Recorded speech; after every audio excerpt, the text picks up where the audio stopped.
လူတွေကထင်တယ်အတွက်တာရောပါသွားလို့ရှိရင်တုံးနဲ့တူကွဲသွားလိုက်မယ်လို့ထင်တယ်မဟုတ်ဘူးတန်ရောစဉ်နဲ့တွေ့တာဟာမေတ္တာနဲ့တွေ့တာနဲ့မတူတဦးနဲ့တဦးမေတ္တာနဲ့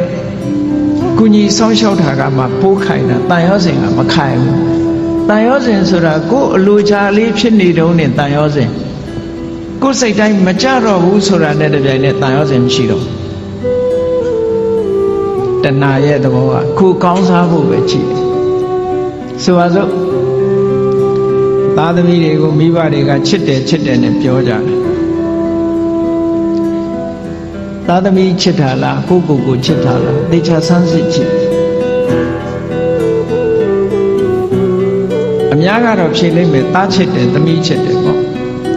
ဒါဖြင့်အဲ့ဒီသားသမီးကိုဘာကြောင့်ချစ်နေတာတုံးလို့မေးလိုက်လို့ရှိရင်ဒီသားသမီးလေးကိုကြည့်ပြီးတော့ကိုယ်စိတ်ထဲမှာစိတ်ချမ်းသာနေတယ်အားကိုးနေတယ်ယုံကြည်နေတယ်ငါတက်ကြီးရင်ငါသားလေးကငါဆောင်ရှောက်မှာပဲငါသမီးကငါဆောင်ရှောက်မှာပဲနဲ့ဟော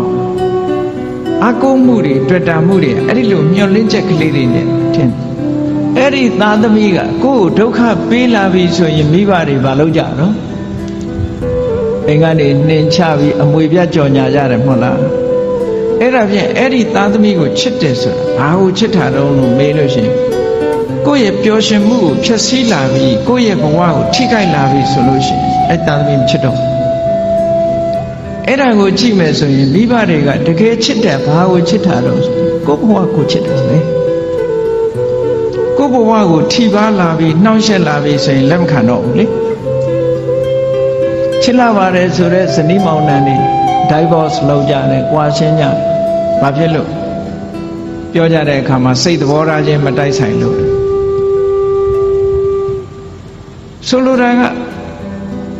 သူ့စီကကိုပျော်ရွှင်မှုမရဘူးကိုယ့်စီကသူပျော်ရွှင်မှုမရဘူးကိုယ့်ရဲ့ပျော်ရွှင်မှုတွေဆုံးရှုံးကြတယ်အဲ့ဒီဆုံးရှုံးတာကိုမကြိုက်တာပဲအမှန်တကယ်အနှစ်သာရကိုလိုက်ရှာကြည့်လို့ရှိရင်မြတ်စွာဘုရားကဒါကြောင့်မို့ဟောတာအတ္တသမံပေမနတ္ထိ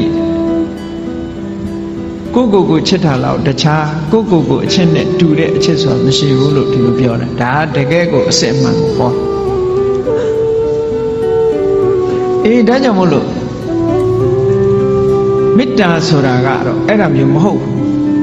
တဏှာကရယူလို့တယ်ခံစားလို့တယ်ဒါတဏှာချစ်